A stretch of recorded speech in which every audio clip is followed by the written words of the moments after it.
Assalamualaikum warahmatullahi wabarakatuh. Selamat bertemu lagi di matematika. Pelajaran saya kali ini akan membahas masih tentang statistik. Melanjutkan bab kemarin yang sudah kita bahas di pertemuan statistik awal, yaitu tentang mengolah data distribusi frekuensi pada data majmuk atau data kelompok. Nah, saat ini kita akan belajar lagi tentang penyajian data yang lain, yaitu data yang berbentuk berupa diagram. Data yang berupa diagram ini sudah tidak asing lagi, di SD dan di SMP sudah pernah diajarkan.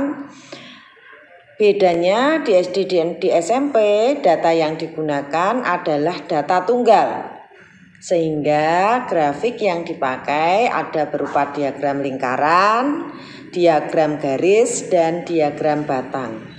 Sedangkan untuk bab data kelompok nanti penyajian datanya ada dua jenis, yaitu dia berupa data kelompok, itu tadi berupa tabel, kita ubah menjadi bentuk grafik, yaitu grafiknya namanya histogram dan poligon.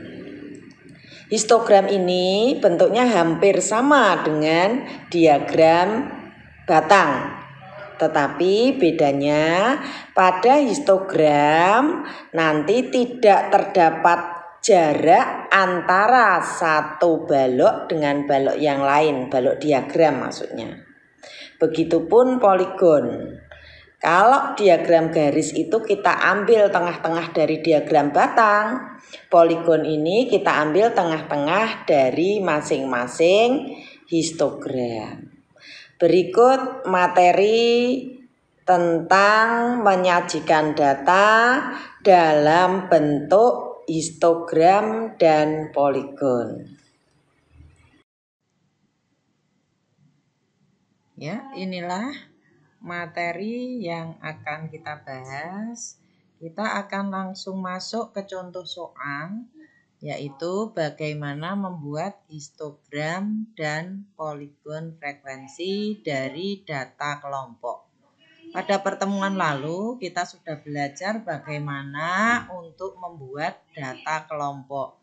Di sini sudah ada bentuk tabel frekuensi data kelompok atau data majmuk yang sudah terdapat frekuensinya serta jumlah akhirnya berapa. Nah, histogram dan poligon ini adalah tampilan diagram yang diambil dari tabel frekuensi data kelompok.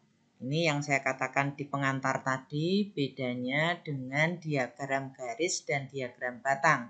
Jika diagram garis dan diagram batang itu diambil dari data tunggal.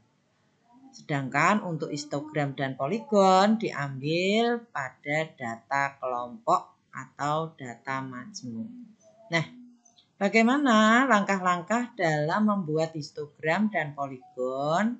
Langkah pertama tadi kita sudah menyediakan data kelompoknya. Kemudian selanjutnya kita harus menentukan batas kelasnya dulu. Batas kelasnya, batas bawah mana, batas atasnya mana dari data tadi. Sudah didapat batas kelas bawah dan atasnya, itu tepi bawahnya dan tepi atasnya ditambah dan dikurang 0,5. Ini sebagai batasan pada data majmuk. Sesudah tahu batas tepi, batas bawah, dan batas atasnya, kita masuk ke nilai tengahnya atau titik tengah dari diagram tersebut.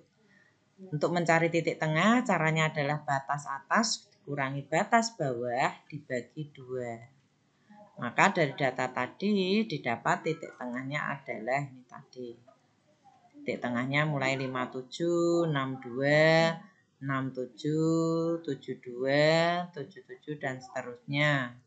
Nah, di sini tadi terdapat batas kelasnya. Ini titik tengah. Batas kelasnya di sebelah mana? Di sebelah ini batas antara satu diagram dengan diagram yang lain. Ini berselisih 0,5. Jadi misalkan ini batas tengahnya 57, maka di sini batas untuk sampingnya ini batas atas dan bawahnya bertambah dan berkurang 0,5. Kita gambar grafiknya. Kemudian grafik tadi sudah saya katakan tidak sama dengan grafik diagram batang. Pada histogram ini gambarnya antara satu batang dengan batang yang lain itu berhimpit. Bedanya dengan diagram batang, kalau diagram batang terdapat jarak. Nah, sedangkan untuk histogram itu kita ambil nih titik tengah dari masing-masing histogram tadi. Sudah kita gambar histogramnya, kita ambil titik tengahnya dari masing-masing diagram, maka itulah yang disebut dengan poligon. Ini adalah gambar poligon yang diambil dari titik tengah pada histogram tadi. Nah, begitu untuk langkah-langkah bagaimana membuat histogram dan poligon. Nih, demikian materi ini, mudah-mudahan bermanfaat. Wassalamualaikum warahmatullahi wabarakatuh.